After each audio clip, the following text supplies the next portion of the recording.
Jesus Christ! Jesus Christ! Police race to a suburban house. They've been called by the neighbour of an hysterical man who's cried out for help. Call the cops! His wife is dead. Oh, Jesus! He was either a very keen dog walker or it was certainly suiting his version of events.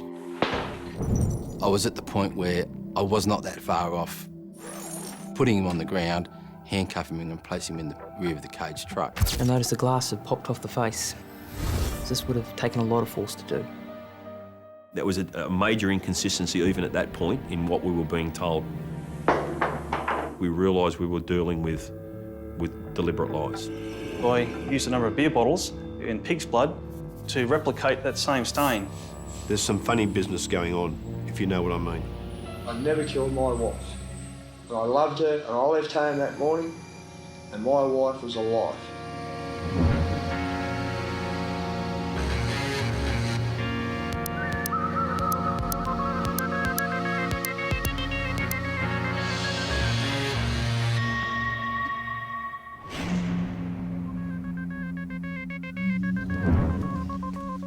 Crime scene examination is all about interpreting a story. Investigators will be told one thing, but the evidence within the scene will tell a completely different tale. When Judith Brown's body was found in the foyer of her home, the art of listening was never so important. Upon our arrival at the location, first thing we saw was a male person in the front yard. He had his hands up in the air and he had, I could see quite clearly as we stopped, blood down his arms, on his hands, down the front of his jacket. He was quite agitated. He was saying, "What's going on here? What's happened?" I could see blood on the security door handle. It was just sitting ajar and the timber door proper was open. About a metre inside the door, I could see a female laying on a bag, head towards the door, and her arms were up above her head. There was also some broken beer bottles, appeared to be stubby size, and there was a strong smell of alcohol present inside the house. I went to the gentleman who was still sitting on the seat, and I said, "The lady in the house, who's that?" He said, "Judith Brown." I said, "And what's your name?" He said, "Ross Brown." I ascertained from him that it was his wife, and while speaking with him, he had a strong smell of alcohol on him and on his clothing. And I could see he had a laceration to the back of his left hand. The ambulance officers managed to bandage his hand. I had to say to him, like, "Calm down, mate, like, sit down, take it easy. They're here to help you." However, he was still aggressive and quite agitated in his approach with us. Get out of here, come on, piss off. I think aggressive would probably be the most apt word to describe his demeanour at that time. I'm all right, calm down, Billy. I'm all right. At one point, Mr Brown became so aggressive he actually approached myself and, placing his face only inches away from myself, was screaming violently at me. I could actually feel spittle landing on my face. Everyone reacts differently to situations where grief and shock are expressed in different ways, and you sort of always make allowances for that. But I hadn't seen this behaviour before. It certainly stood out in my mind. Get off, Maggie. Leave me He alone. was very insistent upon going back into the house and seeing his wife again. And, you know, I was trying to be very understanding that inside was this man's wife of some 20 years, but for reasons of protecting evidence and things like that, we had to convince him that was not the thing to do. Judith Brown was laying on her back in the foyer of the premises. She had severe head injuries and there's a lot of low-level blood spatter on the walls. So the deceased was actually about floor level when she received a lot of the impact. Next to Mrs Brown's body was a set of car keys, a set of prescription glasses and the necks of 2 beer bottles. On one of the shelves of the brick partition, which separated the lounge room from the entry foyer, was a circular stain in blood which appeared to be consistent with the base of a beer bottle. It was quite evident that she'd been struck with a heavy object. There was nothing in the crime scene other than the beer bottles that would be consistent with being able to strike her in such a manner. So either the bottles had been used to strike the victim or that something had been used on the victim and it had been taken from the crime scene by the perpetrator. I can clearly remember there were bloody footprints on the carpet and there were dog paw prints on the carpet as well and on some of the tiled areas. The footprints were also found in the main bedroom, where it appeared that a number of drawers and cupboards had been searched. Initial thoughts were that it was a break and enter, but it just didn't appear right. Clothing was bundled together and removed from the hangers and placed down on the floor. The hangers still all lined, not as if someone had gone through each of the items individually. Items had also been removed from drawers and placed on the bed in bundles rather than just willy-nilly thrown out, which generally break-and-enter offenders are discerning as to how they throw items out of drawers. Nothing else appeared to be disturbed. TVs, video recorders, stereo systems, everything appeared to be where it should have been. The crime scene had been staged to give the impression that someone had been in the house and that had been basically burgling the house at some point.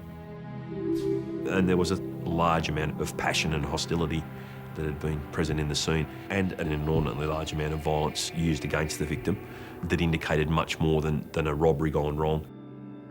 We also found a piece of ceramic just inside the bedroom door that was stuck down to the carpet with blood. It was highly coloured one side and had a fracture surface on the other side. It was blood-stained and it was in the immediate vicinity to the assault. We couldn't see anything that may have belonged to, and of course we started to think, well, is that possibly part of the murder weapon? And had it struck Judith Brown's watch? The face had been broken away from the watch, so it certainly appeared that the watch had been damaged during the murder. The time of the watch, I can recall distinctly, as 9:14 and 28 seconds. Even the second hand had actually stopped. Outside, Ross Brown was still agitated. From what I saw, he's there, he's got the blood all over him. It could have been a domestic-related incident. It was certainly suspicious. However, he may not have been involved, and as a result of that, he is also a victim of this particular crime. We impressed upon him that if he wanted us to find out who had done this to his wife, it was crucial for him to assist us with these inquiries. The best option was for him to help us by going back to the police station at that time. Did you have any involvement in Judith's death? You're fucking joking. I've got to ask you. You're fucking joking. At 9:14 p.m, exactly 12 hours after Judith Brown's watch had stopped, her husband was brought into the police station. The aim of the interview was to commit him to a version of events. At this point in time, Ross Brown was both a suspect and a witness in this investigation. You're not obliged to say or do anything unless you wish to do so, but whatever you say or do will be electronically recorded and may later be used in evidence. Do you understand that? I got nothing to hide. Okay. I arrived at 4:20 p.m. this afternoon. And do you agree that at that time you're fairly upset? I do. Also at that time you did also appear very angry. Would you agree with that? Yes. And I think you're venting a fair bit of that anger towards other anybody who was officers. in my sight. Okay. I asked Ross about the events of that day, his movements, and obviously importantly the movements of his wife Judy. Ross was able to relate to us that it was a day, just the same as any other. Coffee done? That after they went through the normal family events of the morning, the three children left the school, and Ross was then alone with his wife Judy.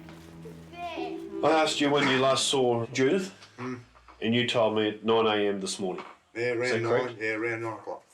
It was at that time that you then decided to take the dog out for a walk. I done the washing up, like I usually do. I sweep the floors, I make the fucking beds, I do the vacuuming, I do the dusting while my wife's been working, and I haven't. What did your wife and yourself talk about before you left? I said I wouldn't be home this afternoon because I would have to take my son to football training. What time does she normally leave for work?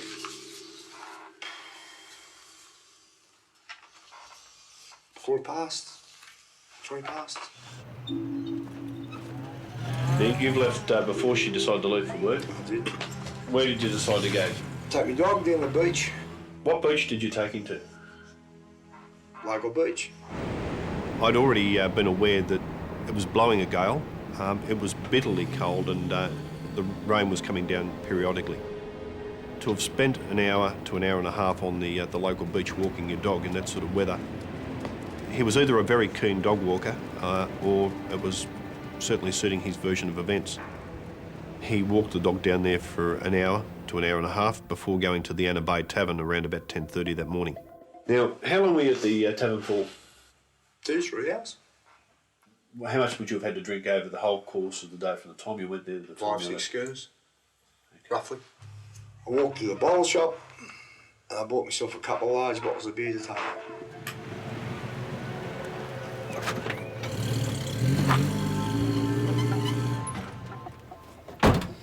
Drive up my driveway. I unhitched the dog, which I usually do.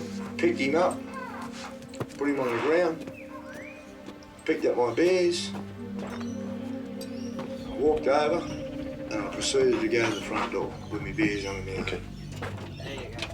Opened up the door, dog went in, and I seen a fucking horrifying thing on the floor. Jesus Christ! I grabbed my fucking wife, and I fucking screamed. I think I dropped the beer, and I ran out the fucking door. I'm not sure if I done anything in the house or not, because I was fucking shattered. You said you bent down and grabbed your wife? Yes. How did you do that when you say... Hollis, bolus.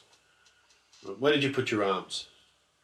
Mate, I grabbed her and fucking just said, Judy, Judy, Judy, Judy. He remembers trying to pick his wife up, cradling her body, and it's possibly at that point that his left hand was cut. It could have been then, I don't know. And then I just went fucking screaming out the front door. And I went straight to Belinda's, and I was screaming at Belinda to ring the police. Call the cops! Call the cops! Police had also spoken to another neighbour that afternoon who had also witnessed Ross's behaviour.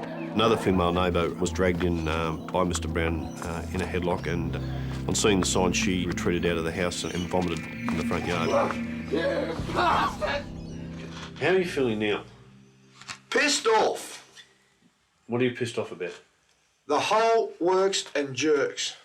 I got a wife of, I don't know what's happened to her. I've been informed that she's not a fucking alive. How would you feel? Would you be annoyed? Well, that's what I want to know. I want to know how you're feeling. I'm fucking very, very cranky. We still didn't know whether he was the offender or whether he was just the grieving husband in shock and angry and trying to vent that somehow.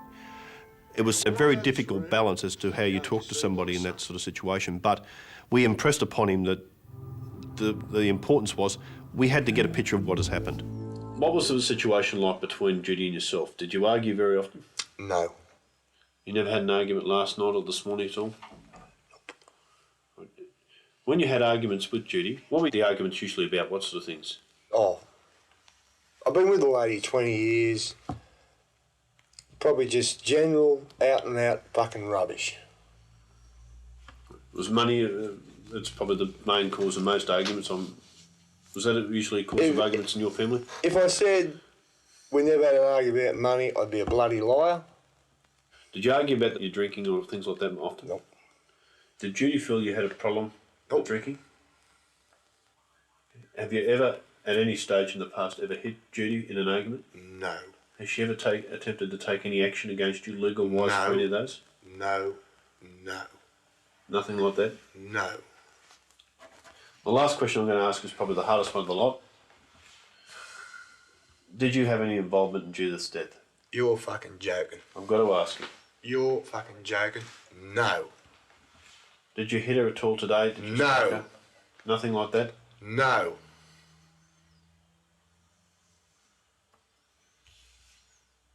Nothing like that occurred? You No. No argument this morning?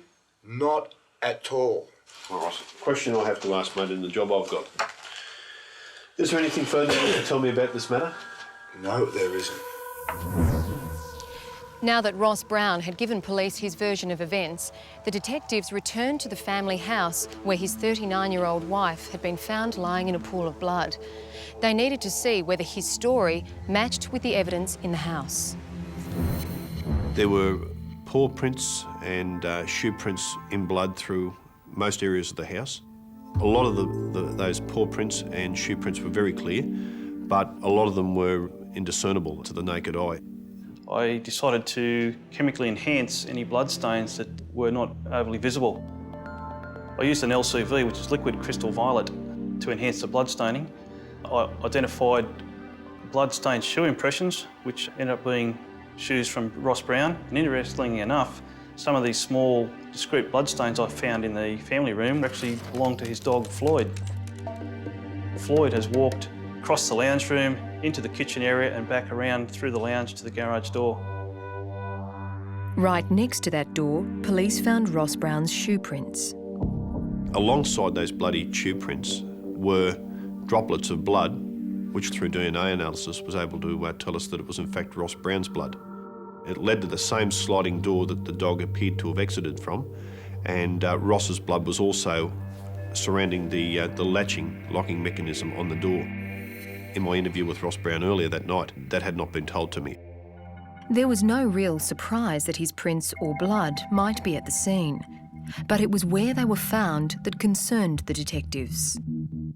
The fact that Ross Brown had walked through his wife's blood into the main bedroom where the ransacking of the bedroom had occurred was of interest to us.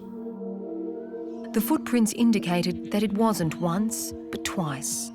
To walk through the blood, into the bedroom, then come back out, then to walk through the blood again, and then walk in another direction of the bedroom, and then come back out, shows a very calm person, rather than somebody who one would assume should be in a frenzy. Of even more interest than that was the fact that Ross Brown had then walked through his wife's blood over that door, unlatched it, and it appeared to allow the dog to run loose out into the yard.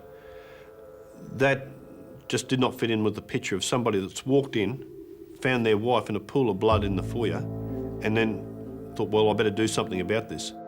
We seized Mr Brown's white four-wheel drive. It was brought back to Maitland Police Station where it was forensically examined. In the back tray was a paw print, and we were able to have that analysed, and that came back confirmed as Judy Brown's blood. What's the dog's name, sorry? Floyd. Floyd, where was Floyd at this point? Did he go around the back from inside, or did he come back out with you? Do you know what happened to him? I think he was running the street. And they got him back for me. And he's calling for the dog to get in the back of the ute, which he couldn't do. At some point shortly after that, he's actually lifted the dog up and placed it in the bag of his utility. The dog had been running around the backyard, up and down the street, yet here was this paw print, very distinct and very definite in blood. One would have assumed that that blood would have dissipated from the dog's paw as he ran around, yet here it was still very distinct. So had it occurred late in the afternoon when Ross placed the dog in there in the presence of the police, very unlikely it would have been so definite. The question we had to know is, when was that mark made? Earlier in the day or in that afternoon? The smashed beer bottles were also not fitting into the picture. The beer glass, it was scattered throughout the living room and the foyer and even into the bedroom. It didn't quite match up with the scenario that he told me about of having just walked in and dropping the bottles spontaneously upon seeing her on the floor there. The other thing that also took my eye straight away was the circle of blood on the dividing wall just inside the foyer. Looking at it, it did appear that it was possible to have been made by the base of a beer bottle. And again, it didn't fit in with any scenario that I had been told by Ross Brown earlier that day. That was a major inconsistency even at that point in what we were being told. If he'd dropped the bottles immediately, there was no way that ring could have occurred had Mr Brown's account been correct. It was speculated that the beer bottles could have also been the murder weapon. During the autopsy, we also discovered that she had an injury to one of her arms where there were a number of scratches. Also adhered to that area were broken fragments of beer bottle glass. And I put forward that the possibility was Judy possibly trying to defend herself against a breaking beer bottle. The bottle, however, could not have caused the blunt force trauma to Judith's head. The 11-centimetre wound and skull fracture was the result of something much heavier. Very deep within that wound, two very fine items were found which turned out to be very minute flakes of paint. Embedded so deep within the wound that it was consistent with having been left there by the weapon that was used to cause that injury. So we asked a number of family and friends if they could help us, if there was anything that was normally kept in the foyer that would have been consistent with this weapon. From that, a number of persons suggested to us that there was always a concrete doorstop kept immediately in the entry area. The doorstop was one of a number painted by Judith's mother specifically for her children. Police obtained one, and pieces from it were compared to the fragments found in Judith's wound and the ceramic chip found on the bedroom floor. All were consistent with each other. We now believe that was the weapon we were looking for. I've just pushed it open. Okay, so you swung it open. Pushed it open. What did Floyd do? He's in. He's already in before you? He's in. What did you do? Did you see Judy straight away at this point? As soon as that door came open, my fucking wife was lying there. Some 4 days after the murder, Ross Brown agreed to come back to the house to assist us with further inquiries. It was very important to go through that process because there were so many questions from the first interview that we hadn't clarified. And so much of what he told us on that first interview were inconsistent with what we had found at the scene. Ross, if you want a break, you want to take a moment at any stage, No, that's right. just let us know. No, it's fine. During that interview, Ross went through the processes again of telling us what had occurred. I walked in here and she was lying there. I'm sure the beer's gone and I fucking jumped onto the ground. Okay, hang on, you said the beer's gone. What happens? I've dropped it. Beer's gone. Dog's in here. Did you see where the dog went? Did the dog go that way? Because, as you're describing, you got Judy laying here. Did he avoid her and go out of the road, or did he come around here? Dog's here with us. Dog was in this area, I'm sure of it. He could have fucking took off out there. I don't really know what happened to the dog after that. All right. Right. So when you got back up, you said you don't know what you did. Do you remember going anywhere? I could have went in there. Right, then, yeah, you put into your bedroom. I could have went in there ranting and raving. Did you go anywhere else? I think I've slipped arse over head here like I told you before. I could have stepped back. When I slipped arse over it, I could have gone back. So the only room you can remember going in is this, the bedroom here? Yeah. There was shit everywhere. I'm sure there was shit everywhere. Okay, so you think you ran into there? Yep. You ran back out here. Did you do anything with Judy again when you come back out? No, I don't think so. All right, just before you've left the house, whereabouts was Floyd? Did you see Floyd? I got no idea. All right. People, particularly that have suffered from a significant trauma like Mr. Brown obviously had if he was a victim, their memory tends to be a little bit hazy. Sometimes it actually improves after a few days.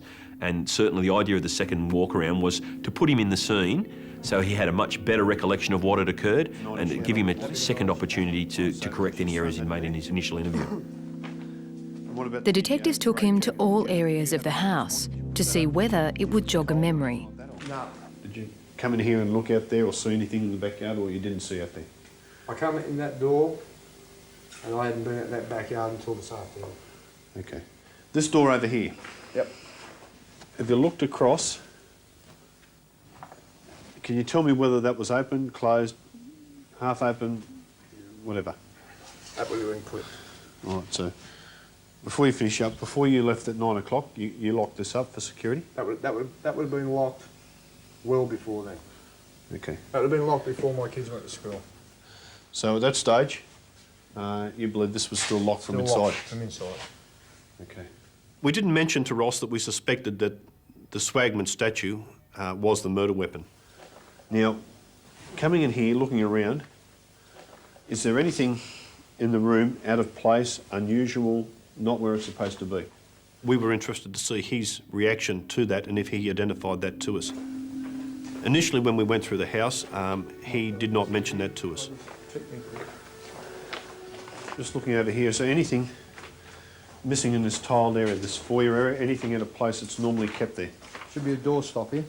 It was when I drew his attention specifically to the entry in the foyer area and asked, was there anything not there that should have been there? He then said, the door stop's missing. Can you remember where that was when you left that morning on Friday? Was that there? It was always here. Anything else missing? Was there any vases, jugs? There was never nothing kept on here. I've been told my wife never got to work, is that correct? That's correct. Her bag, I believe so. I haven't seen her bag anywhere. What's a bag look like? It's about that big. When you're doing that sort of walk-through interview back at the scene, you're also very interested in the body language and the behaviour of an individual. I suppose the curious part to a lot of the investigators there, including myself, was the fact that Ross didn't feel uneasy being back at the house. She was going to work, her bag could have possibly been there because when she's getting ready, she'll do a few things and that before she goes. 90% of the time I'm home when she leaves. I usually go out later, you know? And this was just one of them days. To myself as an investigator, I just thought this was very removed from a grieving husband. Ross Brown then took the detectives to the beach where he walked his dog. Yeah, if I walk in, he'll follow me out and try and come out as far as I can. I ride a longboard. Yep. Right in there. In here? Yep. Where he had drunk that day A few grogs and that in there, it's pissing down raining. and bought his takeaway beers. Come out, I've got 2 large bottles, got in my car and drove out and drove out here. Oh, where'd you get the large bottles from? That bottle This shop. bottle shop here attached to the pub. All right. It was important Ross Brown point out where he drank and bought the 2 bottles of beer. The detectives, however, had been doing their homework, and like the crime scene, what he was saying didn't quite fit the facts. Ross told us that he went to the tavern about 10:30 that day. He normally stayed, according to the witnesses, for about an hour to 2 hours at the most. This day he stayed for approximately 4 hours. And instead of drinking 3 or 4 schooners, this day we counted on the videotape surveillance that he in fact consumed a total of 12 schooners of Tui's New. The amount that he drank that afternoon was of interest to us because he told us, as did a number of other people, that afternoon he had to take his son for football training more than an hour away. A man that knows he has to do that, to have sat there and drank that much alcohol, I don't think was intending to drive much further than just going home at the absolute outside. However, the tape did show, and was confirmed by those that were there, that Ross Brown's hand was not cut at that stage. It had to have happened at the time he returned home, supposedly with his 2 beer bottles. Investigators were able to obtain the cash register receipts for the bottle shop in that day. The cash register receipts did not show the purchase of 2 bottles of Tui's New long necks in isolation at any time. And most importantly of all, the video surveillance of the tavern bottle shop did not show Ross Brown entering the bottle shop at any time that day. And just in case Ross Brown may have gone to another shop up the street, checks were also made there. Again, cash register receipts and video surveillance didn't support his version of events. By that stage, we realised we weren't dealing with inconsistencies. We realised we were dealing with deliberate lies. The question was, if Ross Brown had killed his wife, what was the motive? Putting my watch? Yeah. What time would it have been that you'd have come home? Around the 2-ish mark. Could have been a bit either side, I'm not 100% sure of the time. Okay, I haven't checked exactly the time, but I believe that the first calls to the ambulance and police were around about 3 o'clock that afternoon. Right. Does that give you any indication of what time it might have been? Might have been 2:30, that. Okay. It could have even been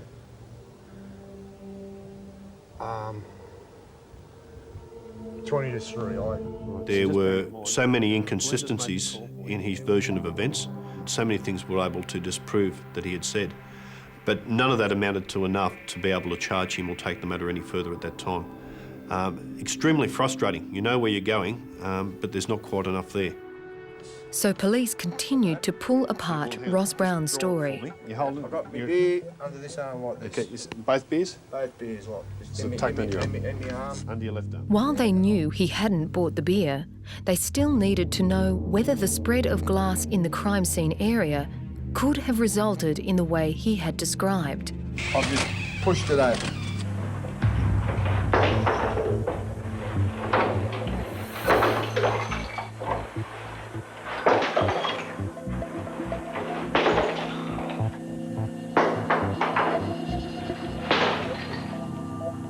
That experiment told us that although some minute pieces of glass could travel some distance, it wasn't consistent with the amount of glass fragments that had bounced away from that scene.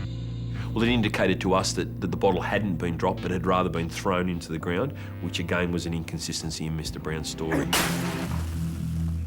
Investigators then turned their attention to the ring mark on the shelf that was in Judith Brown's blood.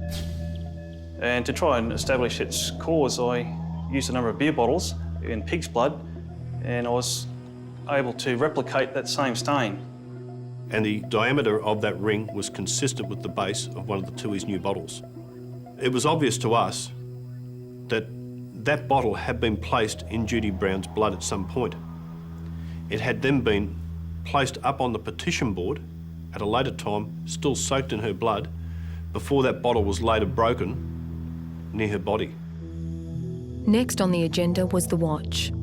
From their inquiries, police knew Judith was meticulous, so they felt her watch would tell the right time. But had it stopped at the time of her murder? When I first examined the watch, I noticed the glass had popped off the face. In my experience, this would have taken a lot of force to do. The hands were bent towards the dial. I noticed the time was 9:14 and 28 seconds. I turned the watch over, I removed the back, then I removed the battery. There was blood inside the watch on the train wheel bridge, the circuit, and the battery contacts. I concluded the battery and watch mechanism shorted almost immediately when the blood was introduced to the watch. So the time of 9:14 was fairly accurate. She was just about to walk out the door to start work when that happened. Although Ross was firming up as a real suspect, we still had no motive. Initial inquiries tended to lean towards that it was a relatively happy marriage, so we were very curious if he had done this, why? What had caused him to explode to such a degree to cause such injuries to his wife? So you can just go and sort of, when you're running a bit short, you ask her for a couple of dollars or whatever? If I say to my wife I want some dough and she would have said to me how much. We spent months looking into the financial situation of the family, and all of a sudden a picture started to emerge. What we found was that they had a large sum of money tied up in a fixed term deposit. That sum of money was in Judy's name only. Judy's family told us Ross was a spendthrift and Judy had to protect the family's money from Ross for that reason. I like to punt horses, I like a couple of beers. But the couple did have a joint account. 6 weeks before Judith's murder, the balance was $12,000. I can outlay $30 and have a $3 trifecta in every race in Sydney. By the 1st of June, the day before her murder, Ross Brown had withdrawn the entire amount from that account. They had no financial savings behind them other than the money tied up in the fixed term deposit in Judy's name. On that same day, Ross Brown contacted the bank. He wanted to know how he could change the fixed term deposit into a joint account. The bank employee told him he would need his wife's authority to do so. When the inquiry was made as to why he wanted to do that, Ross made the comment, "There's some funny business going on, if you know what I mean." Again, these were things that had not been disclosed to us by Ross in his interviews. With money as a possible motive, Ross Brown was asked back for another interview. Why did you ring up on the 1st of June, the day before your wife's death, and inquire about having it placed into two names? Just an inquiry. Was it possible? Did you pass a comment because there's some funny things going on, if you know what I mean? I may have done. Why would you pass a comment like that? Well, everyone has an off day. Like you know yourself, like your marriage don't run perfect 365 days a year. I may have had a bit of a bee in my bonnet. Well, what were the funny things that were going on? Oh. She might have come home with the shits and been a bit late, and we might have a couple of words, but it was nothing serious, you know. Like, we didn't fight or nothing like that. So you're saying you had an argument on the 1st of June? No, we never had. We might have that. Our arguments went about 10 seconds. Who normally started the argument? Well, if I come home from the pub, she'd say, "Oh, you're down there again, blah, blah, blah, blah." Did you have another discussion like that on the Friday morning? No. Before you went out? No. I kissed my wife Friday morning before I left. I'm pretty sure I did, and I love my wife. Yeah. And I get the feeling here that you guys are trying to tell me that I murdered my wife. It had now been 4 months since Judith Brown was murdered. During that time, her husband never contacted the police. We're not talking about the theft of your car or breaking into your house. We're talking about the death of your wife, the wife that you love. Yes. Don't you think that's a strange thing that you haven't inquired about the investigation or how it's going? No, I don't. Right. In that same time, police had gathered a body of circumstantial evidence. It was now being presented to him. That day when we found her, she was wearing a watch. What I'll do is I'll just show you a photograph of the watch. It actually says 9:14 and 28 seconds. We believe the watch was broken when Judy was murdered. Okay. Possibly from her placing her arms up to try and defend herself. And at some stage she was struck during that altercation. What I'm trying to figure out is the time that you left, would have been 9 o'clock or 10 past 9, obviously is very close to that time. Yes, I can understand that, Pete. And that obviously doesn't allow very much time for somebody else to come into the house and assault Judy. Okay. Would you agree with that? Yes, I would. Do you have anything to say in relation to that? No, I don't. What we've also discovered is we believe Floyd has walked through the blood, through the house down here, towards this door over here. The slider. Sliding door. He said you latched it back up when you come through. Do you recall that? Good morning, yeah. Okay. In addition to those footprints, we've also found footprints that match your shoes that you're wearing that have been marked out by Judith's blood. That after you've been here, you've then walked over this way to this door, and we've got blood that's been identified as your blood on that door and also on that door latch, where it appears that you've disengaged the latch there and possibly opened that door, because we cannot see Floyd's footprints any further after the goes to that doorway. It appears that you've walked over and unlatched that door and allowed the dog to leave. Well, I may have. Can you see those small cuts and lacerations? Yes. I'll be honest, it looks like bits of glass to me. There is glass there as well. Okay, right. So those, what sort of glass does that look like? Beer bottles. What would you say to a suggestion that that may have been a beer bottle broken against Judith's forearm? A beer bottle broken against Judith's forearm.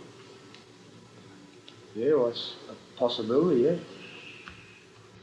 You said you had 2 bottles that day, Ross. Yes, I'm sure I had 2 bottles. We didn't find any more glass from any beer bottles more than the 2. Okay. And that's when we disclosed to him that he'd never purchased the beer bottles at the Alibi Tavern. Did you get them out of your fridge at home? Because it's quite obvious, and we can produce the evidence, that you didn't buy them at either bottle shops or at the tavern. So you on told me that that now? Well, I'm completely lost for words, because I'm sure I got them at the pub. He just didn't buy them. The evidence was emphatic that he didn't buy them. He refused to accept that. I know they got video surveillance there, the whole works and jerks. Mate, I'm positive I bought them there. I might have had 8, maybe 10 schooners or more that day, right? But I'm sure I bought them there. See, I believe that you've gone home and staged the accident because you already knew your wife was dead. I did not stage it, Alex. I did not know my wife was dead. And the reason why I say that I believe you staged it is the fact of the impression, which appears to be the bottom of a bottle, that's left on the top of the dividing wall. It certainly looks like a mark off a bottle of beer, and I'll admit that myself. Can you explain how it got there then? No, I cannot, Peter. I'll just again show you that photograph there. Judy's arm. Could somebody in a rage with a beer bottle in their hand have struck her across the arm? She's put her arm up to block it. You're indicating that I done that, Peter. I'm going to say no, I never. Is that possible? Peter, I never done that to my wife. Now, I know you've got things here that says the beer bottle wasn't bought there. I am positive I bought it in the bay. As I said, at the end of the day, the beer bottle, whether you bought it there or not, isn't the main issue. What I'm saying is the whole ambit of what we've discussed with you here today. I'm going to tell you now, I never killed my wife. And I loved her, and I left home that morning, and my wife was alive. I don't doubt for a moment that you loved your wife. I don't doubt that one iota.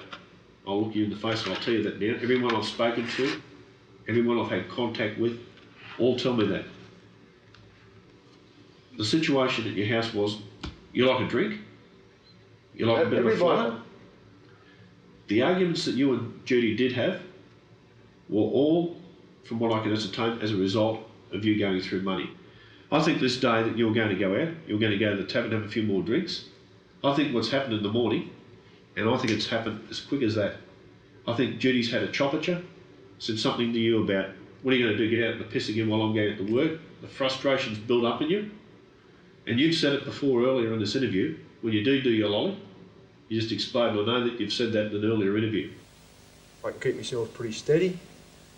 If I snap, I do tend to like to do things I want, and I don't want no one to stop me.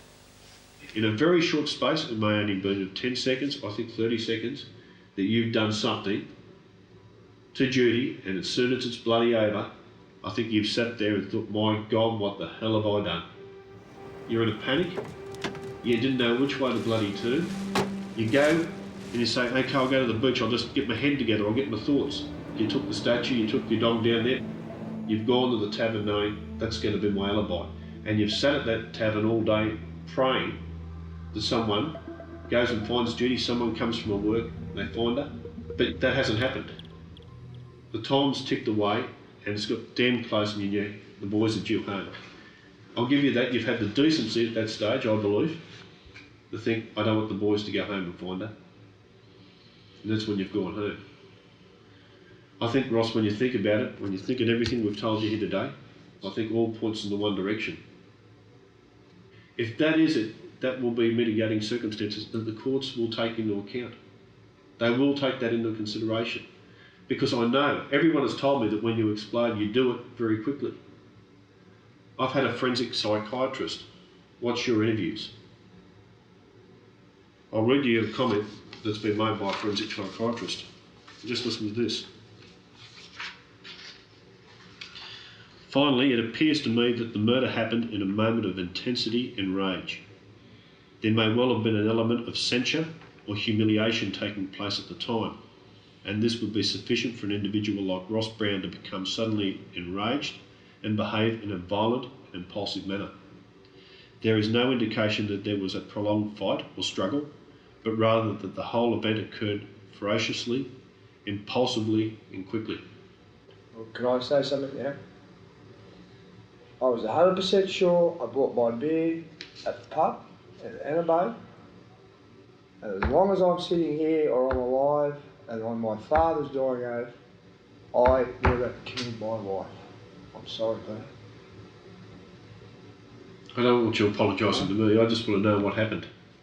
The most frustrating period is when you finish that interview and he's walking out of the station, you're thinking, I can prove all that, I can prove so many lies, but it was just a hair short of being able to prefer any charges. That hair's breadth came 12 months later. I was contacted by a counsellor from Nelson Bay who told me that she had been working with one of our witnesses over a long period of time. That witness was in fact the other woman that Ross Brown had grabbed in a headlock on the afternoon of his wife's murder and attempted to drag her back into the scene. What she told me is that she was sitting at home on the morning of the murder and that she had heard an argument from the Brown residence. Although she wasn't able to identify Judy's voice during that argument, she was absolutely positive that one of the voices that was raised was Ross. She told me that she heard a woman scream, but she thought there's simply an argument. She told me that the argument had occurred at approximately 9:10 to 9:15 that morning, and that he had driven off some 10 minutes later. And she was of the belief that, in fact, Ross Brown had actually seen her as he drove off that morning looking through the window. For that reason, she felt that she wasn't prepared to come forward. Importantly, her statement corroborated an earlier one by another neighbour. who had seen Ross Brown's vehicle in the driveway at 9:10 that morning.